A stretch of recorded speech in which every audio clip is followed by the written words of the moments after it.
right, Kim, today's your day. You're going to get them off. You excited? I am excited. Yeah. Yeah. How long does it take? How long did it take to get your... A little over a year. Oh, gosh. I remember when we started, we thought we might have to take out a tooth, and, we were going back and forth about that, and then finally decided not to. And it worked out perfectly. Perfectly. Good. Look at those choppers. Oh, you're gorgeous. You're gorgeous. So what we're going to do today is take the braces off, polish and shape those beautiful choppers you've got there, and show folks how we use a new splinted retainer wire called Retanium. What's cool is that when you leave today, these two bonded splints will be the only retainers you need at this point. So we're going to demonstrate how to use Reliance Orthodontics' patented new lingual retention wire, Retanium, in the art of semi-permanent retention. Retanium is a blade-thin ribbon of titanium wire that is incredibly malleable and micro-etched to enhance its overall retention characteristics. As you can see from Kim's original photo, she had a great deal of crowding in the lower arch, to the point where we had at least considered removing a single lower incisor. We chose to bond every tooth with a splinted Retanium 3-3 to help prevent relapse of the originally severe rotations in the lower, especially in that lower central incisor area. A traditional 3-3 would have not been a very good choice in this circumstance. We used the Damon bracket system to treat Kim mainly because we wanted to treat the lower incisors very gingerly and with the lightest of forces to try to avoid any more labial tissue loss. As you can see here, we were able to largely achieve that goal. These are her intraorals just prior to bracket removal. We start off by cutting off a section of the Retanium wire and gently curving it between our forefinger and thumb. I then place a slight gable that will demarcate the contact between the cuspid and lateral on one side. I place the wire back in the mouth and proceed to mark the same gable at the opposite lateral cuspid contact. We trim the lengths of the wire so that the gabled ends cover about 2/3 of the cuspid width, as you can see here. This is all the bending that's necessary on this highly formable wire. Next, we begin to prepare the patient's teeth, first with intraoral microetching with silica sand. This may be the single most important step to assure long-term retention. The patient's teeth are then thoroughly rinsed and dried. I like to use an isolating device called, quite simply, a cotton roll holder. This is made by American Orthodontics, and as you can see here, it's quite effective at isolating the target teeth, and at the same time it gives you adequate space to work in the lingual vault. Next, we extrude a gel etchant on the lingual surfaces of the target teeth. Since we only need about 20 to 30 seconds of etching time per tooth, by the time we finish placing the etchant on the last tooth, it's time to go back and start rinsing and thoroughly drying, starting again where we began.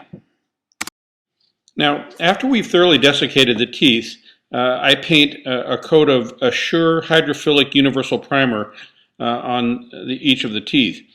If the teeth still look a little frosty, go ahead and paint on a second coat. Remember, no standard light cure sealant is used here at all. Next, we place 5 loops of dental floss into the contact, starting with the left lateral cuspid contact and finishing at the right lateral cuspid contact. Leave these loops nice and open so that you can easily guide the Retanium wire into the loops. The dental floss is then snugged up to bring the wire into the correct position on the teeth.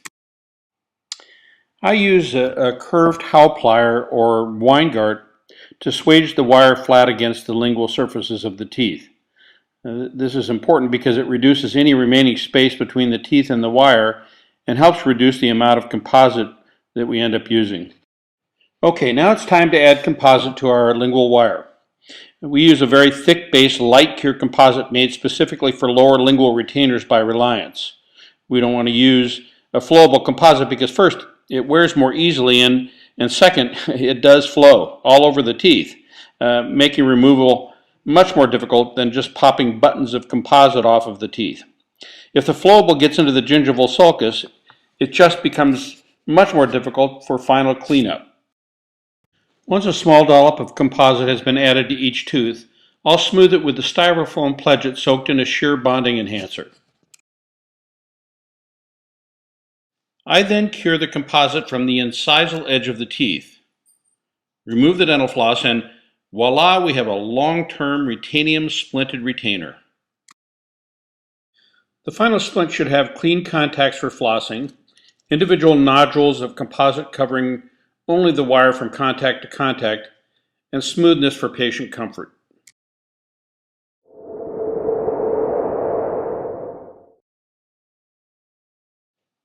The upper Retanium splint has a few different twists in its fabrication.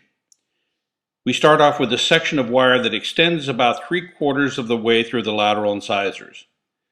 Using a bird beak plier, a small upward gable of the wire is made at the central lateral contact. This creates a small smile in the wire that prevents interferences at the lateral when cemented. If we could look through the teeth, the wire placement would look just like this. Again, we micro-etch the target teeth, use a gel etch, rinse and dry, and paint on a sure universal sealant. Notice that the only isolation needed here is a cotton roll in the vestibule. 3 pieces of dental floss are placed and the wire fed into the loops. Again, the wire is swaged and positioned flat against the teeth. Composite is added, and it's smoothed with an Assure soaked pledget.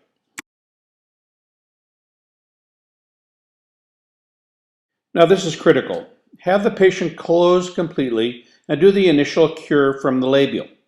This will demarcate any interferences with the lower teeth in the composite. This can then be smoothed with a diamond finishing burr to allow for complete closure.